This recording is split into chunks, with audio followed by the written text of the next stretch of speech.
Hello everyone, welcome to my channel science group coaching. সকলকে স্বাগত জানাচ্ছি আমার এই চ্যানেলে।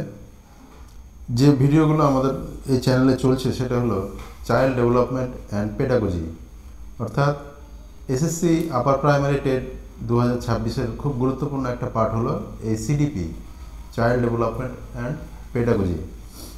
এর আগে তোমাদের যে ভিডিওগুলো এসছে প্রত্যেকটাই হচ্ছে প্র্যাকটিস সেট। প্র্যাকটিস সেট খুব গুরুত্বপূর্ণ, কারণ তোমরা যেগুলো সিডিপিতে পড়ছো সেগুলো যদি প্র্যাকটিস না করো তাহলে তোমাদের চ্যাপ্টারের উপরে দখলটা বেশি হবে না, ডেপথ বাড়বে না। তাই তোমাদের প্র্যাকটিস সেট খুব জরুরি, এবং প্রত্যেকটা ভিডিও তোমরা প্রথম থেকে শেষ পর্যন্ত দেখবে, যাতে প্রত্যেকটা প্র্যাকটিস সেট তোমাদের দখলে চলে আসে এবং প্রত্যেকটা চ্যাপ্টারের উপরে তোমাদের দক্ষতা ডেপথটা বেড়ে যায়। ঠিক আছে? যেটা আমাদের আলোচনা হবে আজকের ভিডিওতে সেটা হলো বুদ্ধিমত্তা গঠনের পরিপ্রেক্ষিত এবং বহুমাত্রিক বুদ্ধি। ঠিক আছে? অর্থাৎ এটা একটা গুরুত্বপূর্ণ চ্যাপ্টার সিডিপির। এর আগে প্র্যাকটিস সেট 1 এসছে, এটা হলো প্র্যাকটিস সেট 2। এর আগে তোমাদের আরও বেশ কয়েকটি চ্যাপ্টারের প্র্যাকটিস সেট এসছে, তোমরা যারা দেখোনি তারা দেখে নিও, এবং চ্যানেলটি লাইক, সাবস্ক্রাইব ও শেয়ার করবে যাতে নতুন নতুন ভিডিওগুলো তোমাদের সামনে সর্বপ্রথমে পৌঁছে যায়। ঠিক আছে? তাহলে চলো কথা না বাড়িয়ে শুরু করা যাক।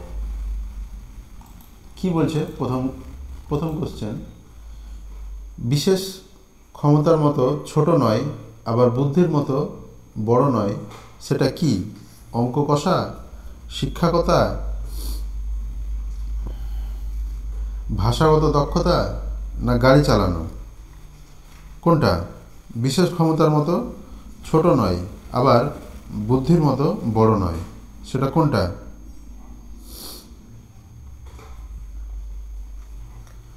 কোনটা হবে এটা বলো? বিশেষ ক্ষমতার মতো ছোট নয় আবার বুদ্ধির মতো বড় নয়, তা হলো, দেখো বিশেষ ক্ষমতা বলতে যাদের প্রতিবন্ধী, যারা তাদের ক্ষমতাটাকে বিশেষ ক্ষমতা বলে এখানে বলা হচ্ছে। তো প্রতিবন্ধীর মতো নয় আবার বুদ্ধির মতো, অর্থাৎ খুব ইন্টেলিজেন্ট সেই রকমও নয়, এরকম দক্ষতা একটা কোনটা? ভাষাগত দক্ষতা, গাড়ি চালানো, অঙ্ক কষা, না শিক্ষকতা? দেখো গাড়ি চালানো প্রতিবন্ধকতার পক্ষে একটু কঠিন, তাই না? আবার বুদ্ধির মতো বড় নয়, তাহলে কোনটা হবে?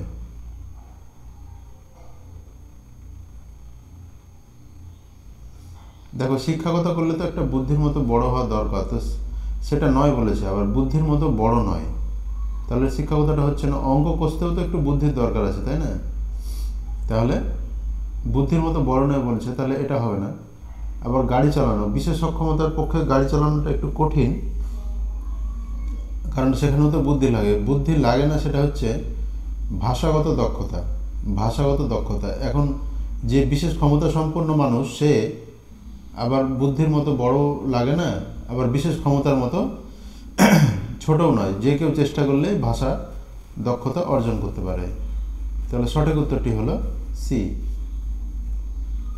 পরের কোশ্চেন, সম্ভাবনা হলো কোনো বিশেষ দিকে ভবিষ্যৎবাণী। এটা কিসের ভবিষ্যৎবাণী? সম্ভাবনা হলো কোনো বিশেষ দিকে ড্যাশ ভবিষ্যৎবাণী। কোনটা? আগ্রহের, অভিযোজনের, সাফল্যের, না এগিয়ে যাওয়ার? কোনটা হবে? সম্ভাবনা হলো কোনো বিশেষ দিকে কি এগিয়ে যাওয়ার, না আগ্রহের, না অভিযোজনের, না সাফল্যের? দেখো আমরা অনেক সময় বলি না যে অমুক কাজটা সম্ভাবনা আছে, অমুক কাজটা হওয়ার সম্ভাবনা আছে। এটার অর্থ কি? এটার অর্থ হলো যে অমুক কাজটা বাস্তবে সাকসেস হবে, সাফল্য হবে, এটাই আমরা বুঝি, তাই না? এগিয়ে যাওয়ার বোঝায় না। আগ্রহটা আলাদা জিনিস, যেটা তুমি বর্তমানে করছো সেটা আগ্রহ, কিন্তু যেটা আমরা বলি যে সম্ভাবনা আছে সেটা একটা সাফল্যের দিকে ইঙ্গিত করে, তাই তো? তাহলে এটা হবে সাফল্যের। কিসের ভবিষ্যৎবাণী? সাফল্যের ভবিষ্যৎবাণী। ওকে, সঠিক উত্তরটি হলো ডি। একটি শিশু রবীন্দ্রনাথের ছড়া পড়ে অর্থ বোঝার চেষ্টা করছে। এখানে শিশুটি তার কোন ধরনের বৌদ্ধিক ক্ষমতা ব্যবহার করছে? অপসারী চিন্তন, প্রত্যাভিক্ষা, স্মৃতিগত না সাংকেতিক, কোনটা? একটি শিশু রবীন্দ্রনাথের ছড়া পড়ে অর্থকে বোঝার চেষ্টা করছে। এখানে শিশুটি তার কোন ধরনের বৌদ্ধিক ক্ষমতা ব্যবহার করছে? অপসারী চিন্তন, সাংকেতিক চিন্তন, প্রত্যাভিক্ষা না স্মৃতিগত, কোনটা? কোনটা হবে? ছড়া পড়ে বোঝার চেষ্টা করছে, এখানে শিশুটি তার কোন ধরনের বৌদ্ধিক ক্ষমতা ব্যবহার করছে? অপসারী চিন্তন, সাংকেতিক, স্মৃতিগত না প্রত্যাভিক্ষা, কোনটা? ছড়া পড়ছে, এখানে স্মৃতিগত কোনো ব্যাপার নেই, স্মৃতিগত হবে না। সাংকেতিক কোনো ব্যাপার নেই। অপসারী চিন্তা অর্থাৎ বিভিন্ন দিক নিয়ে চিন্তা ভাবনা করছে, এমনও কিছু নয়। তাহলে এটা হলো প্রত্যাভিক্ষা। প্রত্যাভিক্ষা, রবীন্দ্রনাথের ছড়াগুলোটা প্রত্যাভিক্ষা, বৌদ্ধিক ক্ষমতার ব্যবহার করছে। প্রত্যাভিক্ষা বৌদ্ধিক ক্ষমতা ব্যবহার করছে। একটি শিশুকে বিদ্যালয়ের শিক্ষিকা বললেন, একটি ছড়া বলো। সে মনে করে তার পছন্দের ছড়াটি বলল। শিশুটি তার কোন ধরনের মানসিক সক্ষমতাকে কাজে লাগালো? কোনটা? মূল্যায়ন ক্ষমতা, স্মৃতিগত ক্ষমতা, অভিসারী চিন্তন ক্ষমতা না সমস্যা সমাধানমূলক চিন্তন ক্ষমতা, কোনটা? কোনটা? অভিসারী চিন্তন, মূল্যায়ন ক্ষমতা, স্মৃতিগত ক্ষমতা না সমস্যা সমাধানমূলক চিন্তন ক্ষমতা, কোনটা? কোনটা হবে? দেখো, শিশুটিকে ছড়া বলতে বললো শিক্ষিকা, সে কি করবে? এটা কি সমস্যা সমাধানমূলক? তো হবেই না, হতেই পারে না। অভিসারী চিন্তন অর্থাৎ বিভিন্ন চিন্তাভাবনা হচ্ছে, এখানে বিভিন্ন চিন্তাভাবনার কোনো প্রশ্ন নেই। একটা জিনিস নিয়ে ভাবছে এমন কিছু নয় এখানে, তাই এটা অভিসারী চিন্তন নয়। মূল্যায়ন ক্ষমতা, এখানে মূল্যায়নের কোনো প্রশ্ন নেই। সে কি মূল্যায়ন করছে? তা তো নয়। সে যেটা করছে সেটা হচ্ছে স্মৃতিগত ক্ষমতা। সে মনে করছে, মেমোরাইজ করছে এবং ছড়াটি শিক্ষিকার সামনে বলছে, তাই তো? তাই এটা হলো কি? স্মৃতিগত ক্ষমতা। ঠিক আছে, সঠিক উত্তরটি হলো সি। দেখো, ব্যক্তির সৃজনমূলক কাজের জন্য কোন ধরনের বৌদ্ধিক ক্ষমতার অধিক কাজে লাগে? ব্যক্তির সৃজনমূলক কাজের জন্য কোন ধরনের বৌদ্ধিক ক্ষমতার উপাদান অধিক কাজে লাগে? অপসারী চিন্তন, অভিসারী চিন্তন, মূর্ত চিন্তন না বিমূর্ত চিন্তন, কোনটা? সৃজনমূলক কাজের জন্য কোনটা লাগে? বলো, কে বলতে পারে? কমেন্ট বক্সে কমেন্ট করবে। কমেন্ট বক্সে কমেন্ট করলে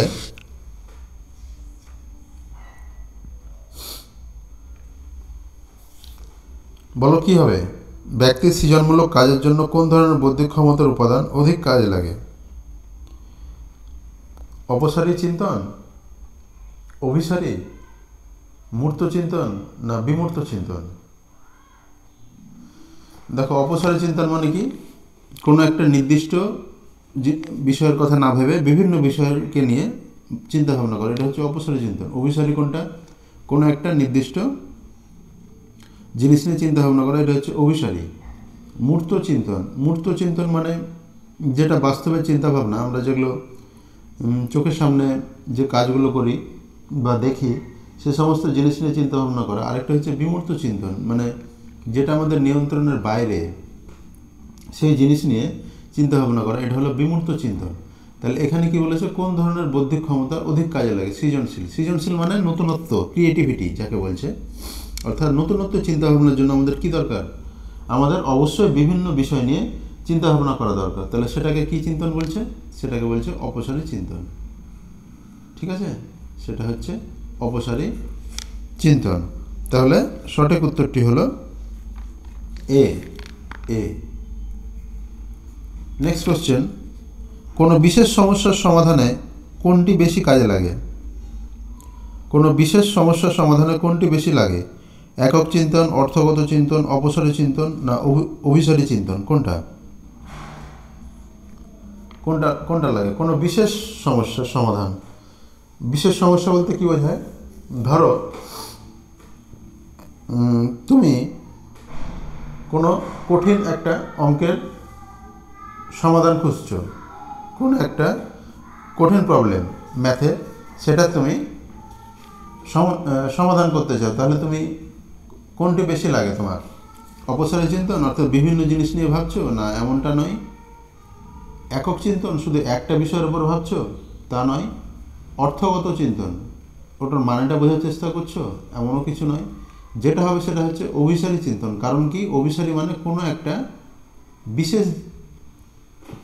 একটা বিশেষ বিষয় নিয়ে ভাবা। অর্থাৎ তোমার তো একটা অঙ্কের উপরে দক্ষতা আছে তা নয়, তোমার সম্পূর্ণ অঙ্ক সাবজেক্টের উপর দক্ষতা আছে, তবেই তুমি অঙ্কের কঠিন সমস্যা যেটা, অর্থাৎ বিশেষ সমস্যা, টাফ কোশ্চেন যেটা, সেটা তুমি সমাধান করতে পারবে যদি তোমার পুরো ম্যাথ বিষয়টার উপরে তোমার কনসেপ্ট থাকে। তাহলে তোমার একটা বিষয়ের উপর কনসেপ্ট আছে, তাই এটা হচ্ছে অভিসারী চিন্তনের মধ্যে পড়ছে। ঠিক আছে, একটা সামগ্রিক বিষয়ের উপরে আছে। অপসারী মানে বিভিন্ন বিষয় হলে তুমি প্রত্যেকটা বিষয়ের সামান্য কিছু জানতে পারো, কিন্তু ডিটেলসে তো জানবে না। ডিটেলসে জানবে যদি অভিসারী চিন্তন থাকে ওই বিষয়ের প্রতি।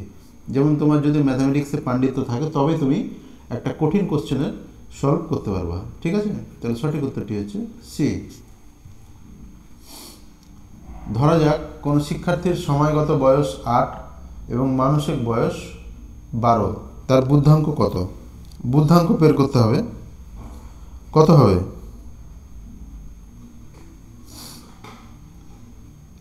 বলো। বুদ্ধাঙ্কের ফর্মুলা কি বলো তো? কমেন্ট বক্সে কমেন্ট করো তোমরা জানলে। আমি তো বলবোই, তোমরা আগে কতটা জানো আমি সেটা দেখে নিই।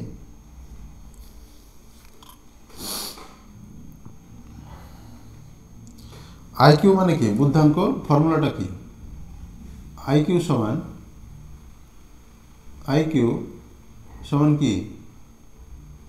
মানসিক বয়স বাই সময়গত বয়স ইন্টু 100, তাই তো? তাহলে মানসিক বয়স কত? মানসিক বয়স 12, সময়গত বয়স 8 ইন্টু 100, তাহলে কত হচ্ছে?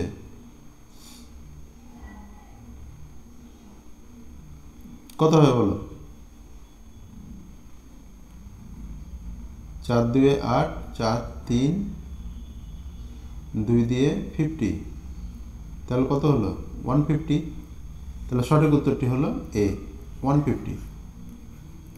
এখানে ফর্মুলাটা তোমাদের মনে রাখতে হবে। আইকিউ সমান হচ্ছে মানসিক বয়স বাই সময়গত বয়স ইন্টু 100, তাহলে কত হলো? 150। সঠিক উত্তরটি হলো 150। দেখো, বুদ্ধি প্রকাশ পায় কিভাবে? কর্মের মাধ্যমে, কথা বলার মাধ্যমে, সবকটি, না শারীরিক গঠনের মাধ্যমে? কোন অপশানটি হবে? বুদ্ধি যেটা প্রকাশ পায় সেটা কোনটার মাধ্যমে প্রকাশ পায়? বুদ্ধি কথা বলার মাধ্যমে, না শারীরিক গঠনের মাধ্যমে, না সবকটি? বুদ্ধি প্রকাশ পায়। দেখো, কথা বলতে খুব বেশি বুদ্ধির দরকার হয় না। একটু আগে তোমাদের একটা কোশ্চেনে পড়ালাম যে কথা বলাটা হচ্ছে প্রতিবন্ধীর মতো কম নয়, আবার বুদ্ধির মতো বড় নয়। এইভাবে একটা যে কোশ্চেনটা করলাম, ওখানে দেখতে পেলাম যে কথা বলার হচ্ছে সিম্পল, এখানে কোনো বুদ্ধির খুব বেশি দরকার হয় না। শারীরিক গঠনের মাধ্যমে, শারীরিক গঠনের সঙ্গে বুদ্ধি বেশি হলে শারীরিক গঠন ভালো হবে, বা বুদ্ধি কম হলে শারীরিক গঠন খারাপ হবে, এমন কিছু বিষয় নয়। সবকটি হবে না। সঠিক উত্তরটি হবে কর্মের মাধ্যমে। বুদ্ধি প্রকাশ পায় কর্মের মাধ্যমে। সঠিক উত্তরটি হলো এ। বুদ্ধির অভিক্ষা কি?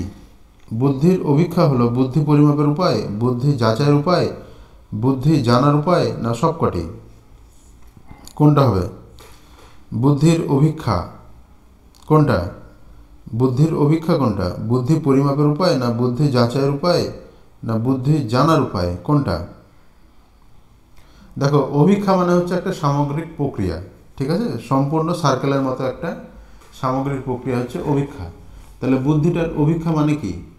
বুদ্ধির অভিক্ষা মানে হচ্ছে প্রথমে বুদ্ধি জানার উপায়, তারপর বুদ্ধি যাচাইয়ের উপায়, তারপর বুদ্ধির পরিমাণের উপায়, এই সবগুলি হচ্ছে অভিক্ষা। একটা সিস্টেম, একটা পুরো সিস্টেম বুদ্ধির অভিক্ষা হচ্ছে একটা পুরো সিস্টেম। তাই সঠিক উত্তরটি হবে সবকটি। বুদ্ধি যাচাইয়ের উপায়, বুদ্ধি পরিমাপের উপায়, বুদ্ধি জানার উপায়, এই সবকটি হচ্ছে বুদ্ধির অভিক্ষা। সঠিক উত্তরটি হলো ডি। দেখো নিচের কোনটি গিলফোর্ডের তত্ত্বের প্রক্রিয়াগত মাত্রা? নিচের কোনটি গিলফোর্ডের বুদ্ধির তত্ত্বের প্রক্রিয়াগত মাত্রা কোনটা? স্মৃতি, আচরণগত, অর্থগত আর হচ্ছে সিস্টেম, কোনটা হবে? নিচের কোনটি গিলফোর্ডের বুদ্ধির তত্ত্বের প্রক্রিয়াগত মাত্রা অপারেশনাল ডাইমেনশন এর অন্তর্গত? কোনটা? নিচের কোনটি গিলফোর্ডের বুদ্ধির তত্ত্বের প্রক্রিয়াগত মাত্রা? গিলফোর্ডের যে বুদ্ধির তত্ত্ব, গিলফোর্ডের বুদ্ধি তত্ত্বের প্রক্রিয়াগত মাত্রা কোনটা? অর্থগত, সিস্টেম, আচরণগত না স্মৃতি, কোনটা হবে?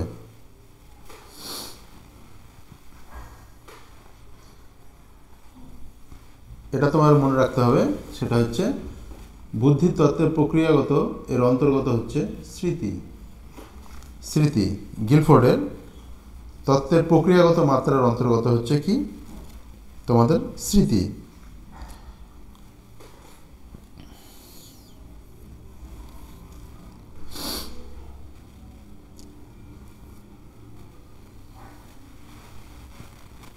দেখো এখানে তোমাদের একটু বলে দিই, গিলফোর্ডের বুদ্ধির তত্ত্বের প্রক্রিয়ার মাত্রা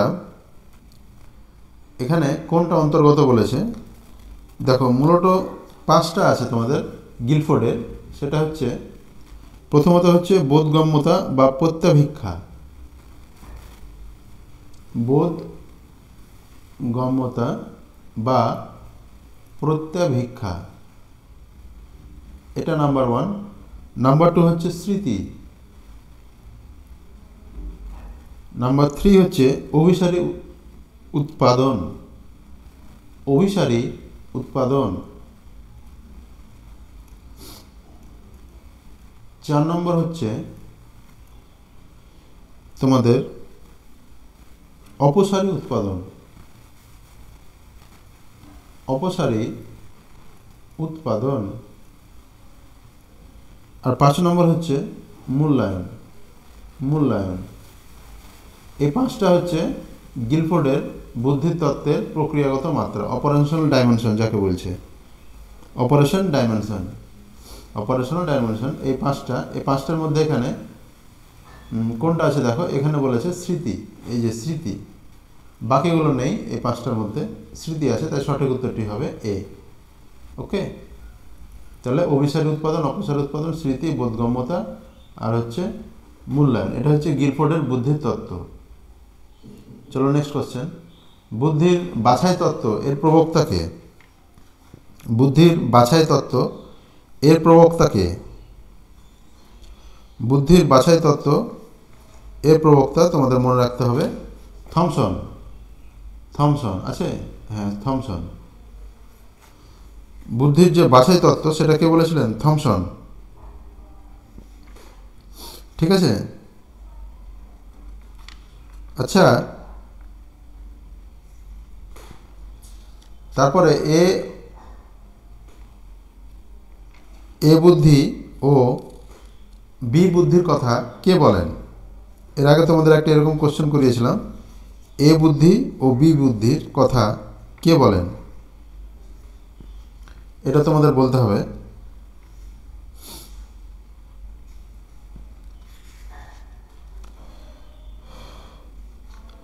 বলো কে বলতে পারে? তোমরা একটু প্রথমে কমেন্ট বক্সে কমেন্ট করে নিজেকে যাচাই করে নাও তোমরা পারছো কি না।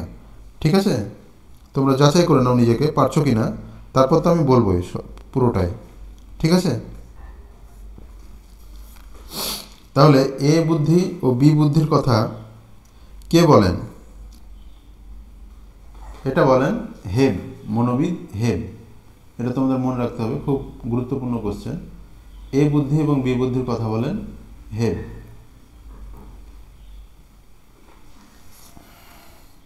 এখানে তোমাদের ছোট্ট ধারণা দিয়ে দিই, এ ও বি বুদ্ধি। এ বুদ্ধি বলতে বোঝায় যে সব কিছুই জানে, যে সব কিছুই জানে তাকে মনোবিদ হেব এই ক্যাটাগরির অন্তর্ভুক্ত করেছেন। আর বি যে কিছু জানে, কিছু জানে বলা যায়, সব কিছু জানে না কিন্তু কিছু জানে, এটাকে বি ক্যাটাগরির বুদ্ধিতে তিনি অন্তর্ভুক্ত করেছেন মনোবিদ হেব। এটাকে বলছে এ বুদ্ধি ও বি বুদ্ধির কথা। ঠিক আছে, পরের কোশ্চেন দেখো, নিচের কোন উপাদানটি গিলফোর্ডের ত্রিমাত্রিক বুদ্ধির তত্ত্বের উপাদান নয়? নিচের কোন উপাদানটি গিলফোর্ডের ত্রিমাত্রিক বুদ্ধির তত্ত্বের উপাদান নয়? কোনটা কোনটা হবে? গিলফোর্ডের ত্রিমাত্রিক বুদ্ধির তত্ত্বের উপাদান নয় কোনটা? দেখো, একটু আগে বললাম এই যে 5টা গিলফোর্ডের, এটা তোমরা একটু ফলো করো তাহলে অ্যান্সারটা পেয়ে যাবে। কি? বোধগম্যতা বা প্রত্যাভিক্ষা, স্মৃতি, অভিসারী উৎপাদন, অপসারী উৎপাদন, মূল্যায়ন। মূল্যায়ন মানে ফলাফল, তাহলে এটা হচ্ছে বিষয়গত, বিষয়বস্তুগত। এটা কি? বোধগম্যতার মধ্যে পড়ছে, এটা বিষয়বস্তুগত। তারপরে কি আছে? প্রক্রিয়াগত। প্রক্রিয়া মানে কি? এই যে অভিসারী বা অপসারী উৎপাদন, যেটা সেটা প্রক্রিয়ার মধ্যে পড়ছে। ঠিক আছে, যেটা উপাদান নয় সেটা হলো। তারপর কি আছে? মূল্যায়ন। কিন্তু দক্ষতার কিছু নেই এখানে, তাহলে যেটা নেই সেটা হলো দক্ষতাগত মাত্রা। দক্ষতাগত মাত্রা, এই যে দক্ষতাগত মাত্রা, এটা হচ্ছে সঠিক উত্তর, সি। এটা গিলফোর্ডের ত্রিমাত্রিক বুদ্ধিতত্ত্বের উপাদান নয়, দক্ষতাগত মাত্রা। একটি 12 বছর বয়সের শিশুর বুদ্ধাঙ্ক নির্ণয় করো যার মানসিক বয়স 9 বছর। এ তো একটু আগে একটা কোশ্চেন করালাম এরকম। আইকিউ সমান হচ্ছে কি? মানসিক বয়স। মানসিক বয়স কত এখানে? 9 বাই সময়গত বয়স। সময়গত বয়স হচ্ছে 12, তাই তো, ইন্টু 100। তাহলে কত হচ্ছে? কত হচ্ছে বলো?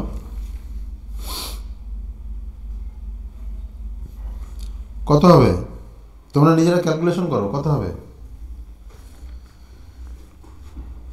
কত হবে বলো?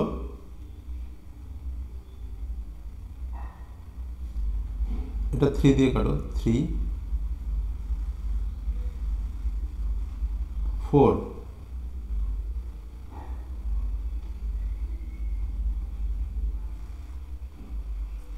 4 দিয়ে 25, তাহলে কত হলো? 75। Simple question. তাহলে সঠিক উত্তরটি হলো সি। সি। তাহলে আইকিউ মনে রাখতে হবে মানসিক বয়স বাই সময়গত বয়স ইন্টু 100। তাহলে ক্যালকুলেশন করে হলো 75। আর একটা জিনিস মনে রাখতে হবে, বুদ্ধাঙ্কের কোনো একক নেই। ঠিক আছে, বুদ্ধাঙ্কের কোনো একক নেই। চলো নেক্সট কোশ্চেন যাওয়া যাক। কি বলছে? দুজন শিশুর মধ্যে একজন খুব ভালো অঙ্ক কষতে পারে, অন্যজন খুব ভালো ছবি আঁকে, মাটি দিয়ে মূর্তি গড়ে। এদের দুজনের মধ্যে কে বুদ্ধিমান? এদের দুজনের মধ্যে কে বুদ্ধিমান বলো? এদের দুজনের মধ্যে কে বুদ্ধিমান সেটা বলতে হবে। একজন খুব ভালো অঙ্ক করে, অন্যজন ছবি আঁকে, মাটি দিয়ে মূর্তি গড়ে। এদের মধ্যে কে বুদ্ধিমান? প্রথমজন, দ্বিতীয়জন, দুজনেই না কোনোটাই নয়? কোনটা হবে?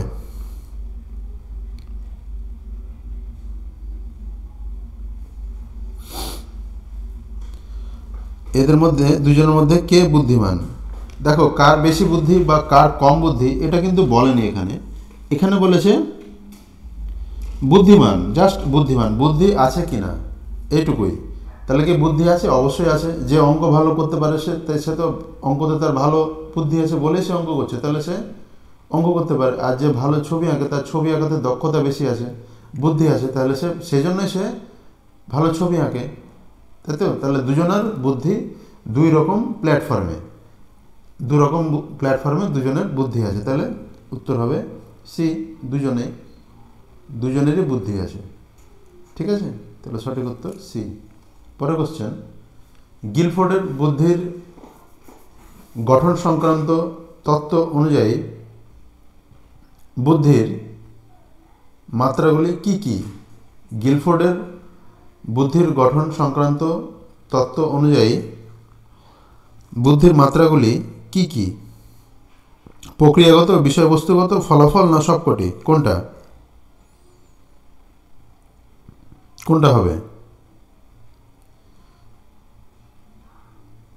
দেখো, গিলফোর্ডের বুদ্ধির গঠন সংক্রান্ত একটু আগে বললাম, সেখানে বিষয়বস্তুগত আছে, যেখানে প্রত্যাভিজ্ঞা কথাটি বলছে প্রথম, তাহলে বিষয়বস্তুগত আছে। প্রক্রিয়াগত অপাদান উৎপাদন, তাই তো, অপাদান উৎপাদন, অভিসার উৎপাদন, এগুলো যেগুলো বললো এটা প্রক্রিয়াগত। ফলাফল, মূল্যায়ন বিষয়টি আছে, একটু আগে পড়লাম। স্মৃতি আছে আরেকটা, তাহলে সবকটিই আছে, সবকটিই আছে। ওকে।